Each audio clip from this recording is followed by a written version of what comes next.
иштер кызматкерлеринин өкүлдөрү байма-бай маалымат берип келип атышат. Сууга түшпөгүлө.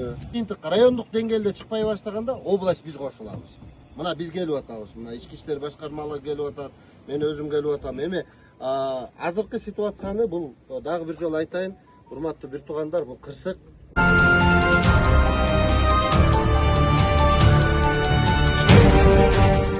Азыр бүт сотрудниктер задействовать менчи.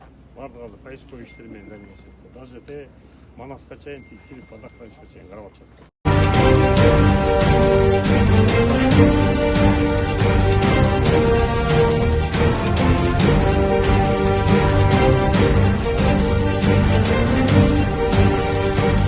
İzdөө иштерине, иш чарасына катышкан кызматкерлерге жана жарандарга кайрылып кетет элек. Суунун көптүгүнө байланыштуу биринчиден өздөрүнүн коопсуздугун сактоосун айтып кетет элек.